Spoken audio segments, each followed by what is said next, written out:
Hello, everybody. Welcome to a little dialogue between myself, Keith Silvester, and Sue Fox to commemorate and celebrate Assagioli's birthday on 27th of February. We'll introduce ourselves. Sue, would you like to go first? Yeah, I'm Sue Fox, and I'm a trustee at the Psychosynthesis Trust and have been involved in psychosynthesis since the mid-80s. And I'm Keith Silvester, also involved since the mid-80s. And I work as a trainer at the Psychosynthesis Trust. And I'm also president of the European Federation for Psychosynthesis Psychotherapy. Sue, tell us why you think we've been invited to do this little short recording. Well, we've both been to Casa Assagioli many times, 4 or 5 times, and it's an incredibly immersive experience. And it's actually what I noticed. It's not at the time, but afterwards, that it actually takes me to an altered state of consciousness, to be involved in the archives, in his library, but also with the group of people. It's a very, very powerful experience. So I think we've been in Assagioli's energetic field in his home, being well looked after. And of course, one of the lovely things about spending time researching his archives is we can put our hands on actual letters he's written, post-it notes he's actually scribed, and so on. And we've had lovely discussions about what his life would have been was like. And occasionally we surmise about what his life might be like now if he was alive, because he died in 1974. So, Sue, you and I have been thinking, if he were alive today, what he might be concerned with and what he might think about some of the very big issues that we face today, you know.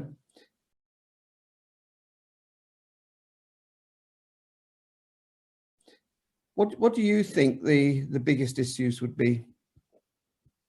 I think there's several issues, aren't there? There's obviously the pandemic, there's climate change, there's Black Lives Matter, there's anti-Semitism, there's a kind of bigger divide, I think, between the rich and the poor. There's so many, I think, that he would be concerned about. Yeah, I do. I mean, one thing I think that he would be hopeful about, oddly enough, is use of technology.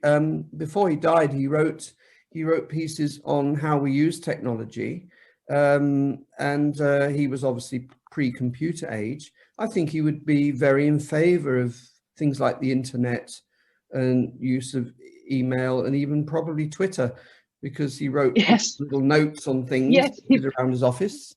He would love to tweet. Yeah, he'd be a great tweeter. And I think he'd be in favor, because his view was always that if we have problems with it, it's us as human beings that, you know, haven't acquired the skills to sort of manage ourselves and manage the technology, never the technology itself, you know. Yeah, and wouldn't it be I would imagine he would see it as a wonderful way of actually being able to express psychosynthesis, and a quick way to different parts of the world, much more accessible. And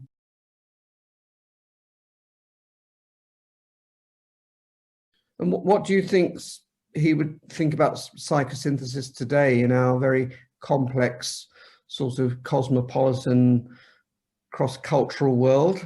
Any thoughts?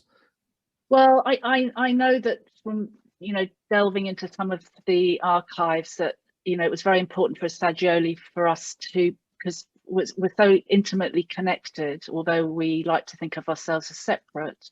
I definitely think that he would probably see what's happening as also an opportunity for us to reach out to each other more. I think so, and I think he talked about spiritual airways.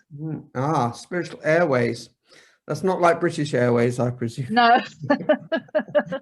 But I think he would also see the pandemic, although it's a worldwide threat, he would also see, in a way, there is a possible future gift in that it proves that we can't separate ourselves out by countries and borders and different classes of people, that it knows no boundaries. And in a way, Yes. there is some hope in that people have to think in terms of global solutions. As somebody said on the radio this morning, that, you know, none of us are protected unless we're all protected, you know. Yes. And I think he might take that view as well, you know. Yes. Mhm. And like I said to you just before we started, you know, I was saying that what would Assagioli say if he was here? He'd probably say, you don't need me to be here. Because of course he was a man who didn't want to have his personality in the foreground. Mm. What was really key and what was really important for him was psychosynthesis. Mm. What he might want to criticize, though, is that a lot of the world leadership is, I think, what I would call a narcissocracy. It's run by powerful, egotistical, narcissistic people. And maybe the world can't, on a global level, can't afford that anymore. It has to be run by people who actually have, I mean, spiritual consciousness might be too grandiose, but certainly think in across borders and lines, and think in terms of benefiting the whole. And of course, what you're making me think about is I came across all the literature that he had about the women or the feminine. And of course, that changed over time. And I suspect right here, right now, if he was here, he would say that we need much more of the feminine. Mm.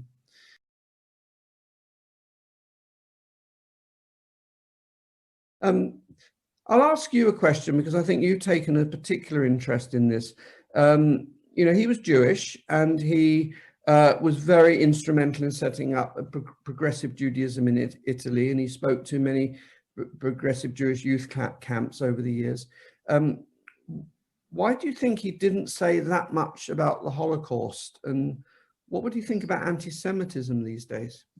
Well, he was, that has been something that I've been very curious about, and because I couldn't find anything about the Holocaust, and he didn't say anything about that.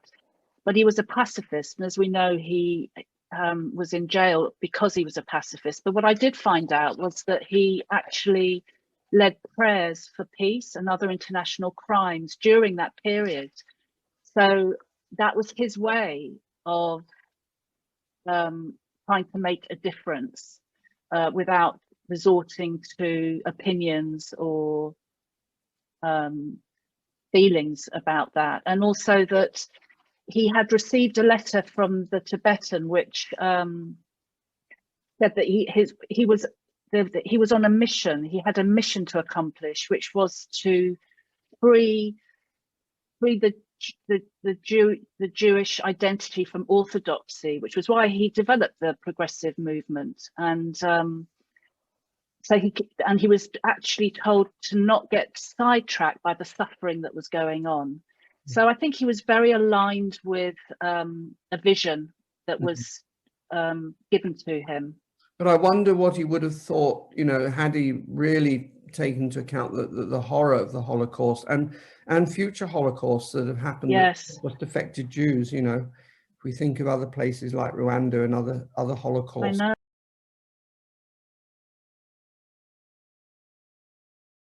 What do you think?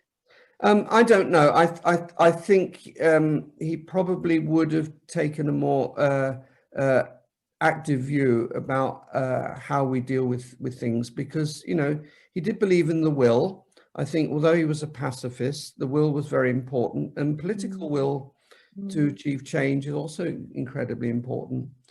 I think he might have wanted other people to take that up too, to engage their will and form groups, or maybe encourage other people to be activists. Yeah, I think so. Yes, and that was something. Yeah. Go on. And the other thing is about, you know, originally psychosynthesis was biopsychosynthesis. I think he would really take up climate change as being probably the overarching thing that's going to affect us all longer term, once the pandemic's over, once all the you know, the sort of racial divides are over. We're going to be one planet. Yes. And Well, he may say, let's not get overly distracted by these things so that we forget climate change.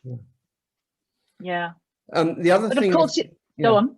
The other thing I think he probably would not. I mean, he grew up as a sort of psychoanalyst and therapist. I think he would want us to take a much more global, social, political, cultural interest in the world, more than just limiting psychosynthesis to just sort of psychotherapy. I think he'd want a much broader perspective on it. Yes. These days.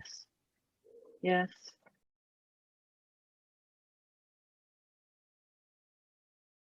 There was one thing that I did find, that he's a Pisces, and I found a little quote about a Pisces, which I think is really fitting for Assagioli. You are well known for your imagination, intuition, and selflessness. You have an active mind, which you use to meet all aspects of life with creativity. And at times your imagination takes you into a world of your own. But luckily, your intuition keeps you in tune with the outside world. That's a nice one maybe that's one to end on. Yes. Okay. Thank you, Keith. Lovely talking with you, Sue. Yes. See you soon. Bye-bye. Bye-bye.